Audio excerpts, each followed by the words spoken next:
I don't think we're going to necessarily ask for a declaration of war. I think we're just going to kill people that are bringing drugs into our country.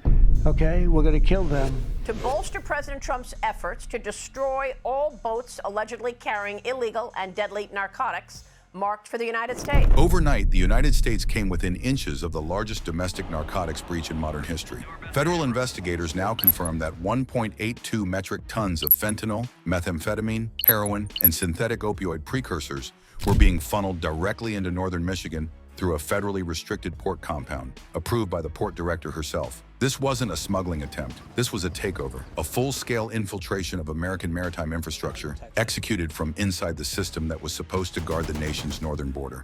At 2:47 a.m., while most of Michigan slept, the FBI, DHS, DEA, Coast Guard tactical response teams, and CBP launched a coordinated assault on a Port Authority compound they once trusted. Right now at 6, millions of dollars worth of cocaine will never hit the streets. And it's all thanks to the U.S. Coast Guard. Nearly 50,000 pounds of cocaine seized by a single ship. What they discovered inside wasn't negligence. It was betrayal, engineered, documented, and nearly perfected. 742 federal agents deployed 21 simultaneous strike teams, 38 falsified clearance authorisations, 17 cartel-linked cargo vessels waved through federal security, 287 million laundered through casinos, grants, and maritime contracts, every forged permit, every bypassed inspection, every ghost manifest, traced back to one senior federal official. For years, northern Michigan believed it was safe, shielded by calm water, tourist marinas, and the quiet rhythm of the Lake Michigan shoreline. But below those docks, beneath frozen cranes and silent cargo lanes, a criminal network had already tunneled into the heart of the system. No alarms, no oversight, no resistance, because every barrier had been quietly disabled from within. The question now is not how the cartel got in. The question is how close they came to winning. Across the state of Michigan, law enforcement frequently encounters counterfeit pills, which are manufactured in secret labs. They're often laced with fentanyl. They're disguised to look like prescription pills with names you would recognize. Tonight, 742 federal personnel move in. FBI, DHS, DEA, Coast Guard Tactical Response, Customs and Border Protection, Federal Aviation and Drone Units. This is not a routine raid. This is Operation Iron Breakwater. And this is not just the largest port seizure northern Michigan has ever seen. This is the story of a region infiltrated from the inside. Are you ready to see how close it came? Northern Michigan had been breached. Criminal networks were no longer sneaking in. They were being waved through. At exactly 2:47 a.m., darkness swallowed the restricted federal port compound. What began weeks earlier as a minor data irregularity inside port scheduling software had escalated into one of the most severe maritime security failures in Michigan history. FBI analysts noticed something subtle. Night entry approvals appearing where none should exist. Vessels cleared through restricted lanes without physical inspection. AIS tracking disabled during narrow time windows. Ghost manifest quietly inserted into federal systems. At first, it looked like clerical error. Then the pattern emerged. 17 cargo vessels illegally waved through, 11 restricted lane night entries, 6 fake manifests, 4 emergency overrides that never occurred. Every authorization traced back to a single access profile, the port director. If you're still with me, hit like now, because what you're about to hear explains how nearly 48 million lethal doses almost made it into American cities. The U.S. government, under the president, it's all hands on deck. This is about saving Americans. This is about protecting our national security. When federal agents cracked open the first container, flagged as priority maritime cargo, they didn't find machinery or raw materials. They found death, stacked, sealed, and packaged for distribution. 510 kilograms of fentanyl, 890 kilograms of methamphetamine, 270 kilograms of heroin, 150 kilograms of synthetic opioid precursors, a total of 1.82 metric tons of narcotics, enough to wipe out entire population centers, enough to destroy generations, hidden among legitimate freight, approved by federal systems and protected by silence. But the drugs weren't the most alarming discovery. That came with the paperwork. Every clearance code, every override, every altered log. They didn't point to a cartel operative. They pointed to a desk inside the port's restricted compound. Federal teams stormed the port director's secured offices minutes later. Inside, they uncovered $9.6 million in cash, hidden inside safes, fuel lockers, false bulkheads built into the walls. They seized 14 duplicate federal access badges, 8 encrypted satellite communication units, and port software manually altered to disable tracking during night windows. This was not negligence. This was the design. If this shocks you, comment exposed and stay with me. Because what investigators uncovered next proved this wasn't just smuggling. It was infrastructure. For at least 5 years, the port director had quietly transformed a protected federal shipping compound into a controlled gateway for organized crime. Not by force, by paperwork. Port schedules were adjusted. Inspection windows shortened, emergency lanes exploited, oversight delayed. Tribal casinos were used to launder proceeds, marina development funds, environmental grants, maritime consulting contracts. On paper, everything looked legitimate. In reality, $287 million was being moved through the system, an average of $6.1 million every single week. Coast Guard announced the largest cocaine seizure in its history, the result of which is what you're seeing here on these pallets. This wasn't corruption hiding in the shadows. It was operating in plain sight. As investigators expanded the scope, the network grew. 53 linked locations emerged. Warehouses, boatyards, fishing lodges, abandoned resorts, storage hangars, casino cash rooms, inland trucking depots. Northern Michigan hadn't just been exploited, it had been mapped. By the time federal analysts finished connecting the dots, one conclusion was unavoidable. They couldn't dismantle this piece by piece. They had to hit everything at once. At 2:47 a.m., inside a federal command center overlooking the frozen shoreline, the order was given: execute Operation Iron Breakwater. 21 strike teams deployed simultaneously. 5 maritime interception units moved into position. 3 helicopters lifted off. 9 long-range drones went airborne. What had been a silent shoreline became a controlled storm of flashing lights, rotors, and armored movement. If the person responsible for protecting this port had been quietly clearing cartel shipments for years, would you have noticed? We're just getting started. Stay here. As the breach team approached, gunfire exploded from the second-floor catwalk of the restricted compound's northern warehouse, pinning the first assault wave against stacked steel containers. A DHS armored vehicle rolled forward through blown snow, its plating absorbing round after round, before ramming straight through the fortified entrance. The firefight lasted exactly 14 minutes. 14 minutes of muzzle flashes, shouted commands, and boots pounding against frozen metal flooring, ending only when federal agents surged upward in coordinated stairwell pushes that forced the shooters back and dropped them into custody. To the east, near Alpena, Coast Guard tactical units intercepted 2 small vessels attempting to flee toward open water. Floodlights from helicopters blasted across the bay, turning black waves into daylight. Boat crews shouted commands in English and Spanish as one vessel suddenly throttled up, aiming for deeper water, until a Coast Guard cutter sliced across its bow, cutting off the escape route and forcing an immediate surrender. But the most volatile confrontation erupted outside Charlevoix, where agents located a remote storage yard concealed behind an old lumber processing site. As teams advanced, 3 pickup trucks roared to life and tore down a narrow forest road. Drones locked onto the fleeing vehicles instantly, tracking heat signatures from the treetops and guiding ground units into a perfect intercept position. A roadblock was deployed, spike strips unfolded, engines screamed, brakes shrieked in the cold air. One truck tried to ram through the barricade, skidding violently as federal vehicles collapsed in from both sides, boxing it in and forcing the occupants out at gunpoint. The remaining trucks skidded to a halt when agents closed in from the rear flank. By dawn, all 21 strike teams had reported mission success. Dozens of suspects were detained. Weapons, encrypted comm devices, smuggling gear, and narcotics caches tied to the 1.8 2-ton pipeline were secured. Maritime interception units confirmed control of the shipping lanes. Northern Michigan had just witnessed the largest anti-cartel interdiction in state history. One single night in which federal forces reclaimed every inch of territory, the compromised port director had secretly handed over to a transnational criminal organization and shut down a pipeline that had been bleeding into Michigan communities for years. As the dust settled after the all-night raids, federal analysts returned to a quieter battlefield. A long line of conference tables inside the temporary command center, where seized laptops, servers, ledgers, and hard drives from the port director's restricted compound were spread out like artifacts from a hidden criminal government. What investigators uncovered in the hours that followed was not chaos. It was engineering.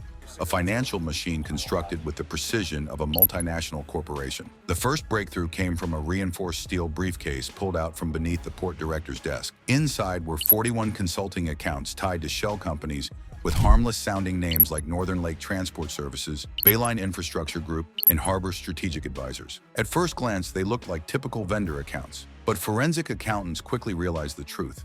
Every account aligned with the arrival of specific vessels. Every transaction mirrored Coast Guard timestamps. Every invoice matched container scans down to the minute. These were not vendor payments. They were shipment markers. The port director had built a three-tier financial pipeline. Tier 1, port to casinos. Money harvested at the docks from illicit offloads and delivery fees was funneled into 2 tribal casinos. There, associates used chip conversions, unregistered player cards, and artificially triggered jackpot events to disguise millions in cartel revenue.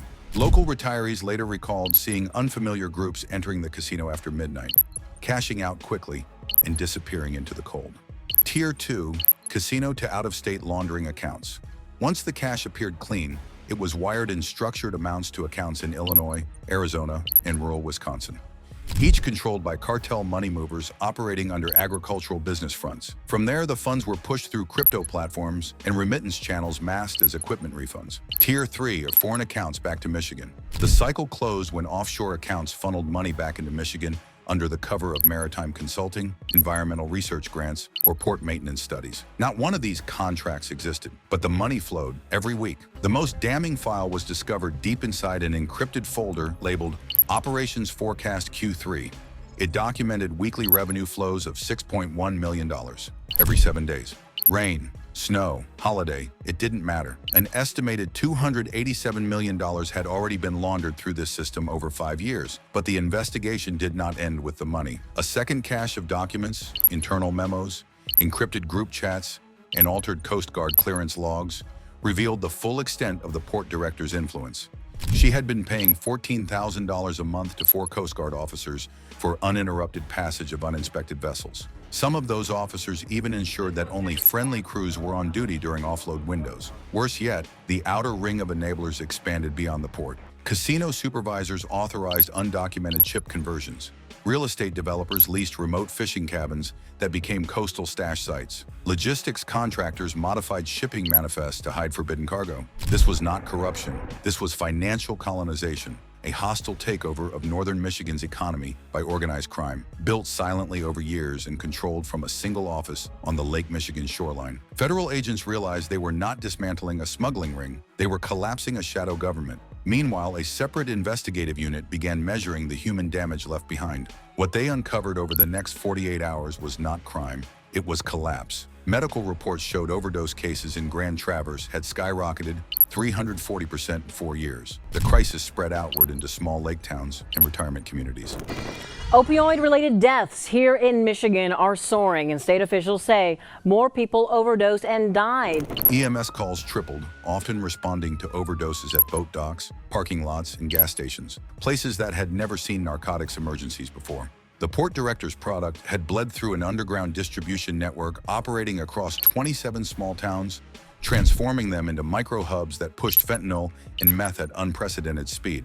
Supply became so abundant that street prices crashed by 52%, intentionally accelerating addiction across the region. But the deepest wounds appeared in the schools. 9 high schools, 9, showed direct links to distribution routes traced back to the compound. Teachers reported chemical odors drifting from lockers. Students as young as 14 were found unconscious in bathrooms. Parents described watching their children change in real time, pulled under by something they couldn't see. This wasn't a smuggling operation, it was systemic poisoning. At the same time, the region faced a second crisis. A loophole in state policy had turned northern Michigan into a relocation zone for out-of-county parolees. The cartel network preyed on them immediately, exploiting the homeless, the addicted, and the mentally vulnerable as runners and mules. Many were paid in product instead of cash. Stores near the highways became nightly deal points. Small motels morphed into stash houses. Even lakeside cabin rentals were converted into temporary distribution nodes. Residents mistook the late-night traffic for booming tourism. They never realized they were watching a criminal logistics system assert control.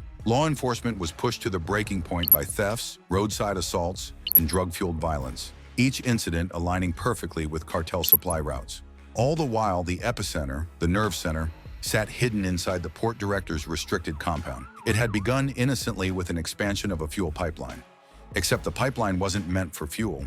It was the cover story for a subterranean smuggling route. Recovery efforts are underway in Lake Michigan. The Coast Guard and police are searching for a boater who went swimming about a mile from the shoreline near McCormick Lake. From there, she built outward. Casino contacts, compromised officers, shell companies, pipeline mules, school distributors, cabin stash hubs. By the time federal agencies struck, she had transformed the Lake Michigan corridor into a fully operational cartel gateway. Every overdose spike, every robbery, every sudden surge in cash flow, all traced back to one hidden machine. The fallout from Operation Iron Breakwater tore across the state in hours. Dozens of operatives were dragged into custody, some with fake maritime badges, others carrying encrypted comm devices. Port employees who had seemed harmless turned out to be embedded gatekeepers whose job was to reroute vessel tracking. 4 Coast Guard officers admitted they were being paid monthly to clear ghost vessels into restricted lanes. Casino managers confessed to laundering millions through manufactured jackpot events and undocumented chip conversions. The numbers stunned investigators. The seized narcotics, 1.82 metric tons, aligned perfectly with overdose trends across the region. The $9.6 million found in hidden safes and bulkheads matched ledger entries to the dollar. Everything, every gram, every dollar, every vessel fit together flawlessly. For the first time, federal agencies could see the architecture of the organization as one single, tightly wound enterprise. And its architect was already in custody. She was found 7 hours after the first breach, hiding inside a rental cabin near Torch Lake. She didn't resist. She didn't speak. Agents said she looked almost relieved, like someone who knew the collapse of her empire had been coming. Her arrest marked the end of the most sophisticated maritime infiltration Michigan had ever faced. Yet it left behind a question no one could ignore. Northern Michigan hadn't simply been exploited. It had been engineered. It had been strategically engineered into a cartel gateway, quietly, efficiently, and almost undetected. Operation Iron Breakwater had slammed that gateway shut, but its warning echoed far beyond the shoreline. During the forensic sweep, analysts uncovered something even darker. A financial audit revealed 19 charity donations, all from the port director's approval files. Every single one, every community outreach grant, and youth enrichment contribution had been quietly diverted into cartel-controlled accounts in Guadalajara. But the real nightmare surfaced inside a folder labeled Nexus. Inside were the names, photos, and employee profiles of 48 airport staff across Michigan, baggage handlers, loading supervisors, overnight security, runway escorts, and 2 TSA contractors, all quietly recruited or coerced into assisting shipments that bypassed normal screening. This wasn't just maritime infiltration, this was aviation infiltration. Airports compromised from the inside out. Another file documented high-value chip conversions approved without paperwork, mirroring the casino laundering network investigators had already exposed. 2 real estate developers were listed as key partners, both of whom had leased lakeside cabins, later confirmed as distribution hubs. Piece by piece, the truth assembled itself. This wasn't corruption, it was an infrastructure capture. And the Dana Whitford story delivers a bone-chilling lesson. The most dangerous corruption isn't the gunfire or the duffel bags of cash. It's the harmless signatures on clearance forms, the routine schedule adjustments, the charity donations that look patriotic on paper. One single person, sitting quietly in the right seat of power for long enough, can turn a peaceful harbor into a cartel superhighway and schools into drug markets without anyone noticing until the damage is irreversible. The vulnerability isn't on a distant border. It's right inside the blind belief that it can't happen here. Always ask questions, always verify, because silence isn't neutral. Silence is complicity. When the sun finally rose over Grand Traverse Bay, the water looked calm again, the boat still, the shoreline clean. But beneath that calm, the scars were everywhere. Hundreds of shattered families. 9 high schools are forever stained by the memory of what entered their hallways. Small towns left wondering how close they came to collapse. Northern Michigan reclaimed its shoreline, but the cost will echo for years. Dana Whitford proved one terrifying truth. A single person in a position of authority can quietly sell an entire region to organized crime. Operation Iron Breakwater sealed that door, but no one can answer the question hovering over every command post. How many other Whitfords are sitting in harmless-looking offices right now? Drop a comment below. What do you think is the biggest weakness that lets crime seep into our communities? Is it the ports, the casinos, or is it plain, old human complacency? Don't forget to like, share, and subscribe so you never miss the next hidden truth. See you soon.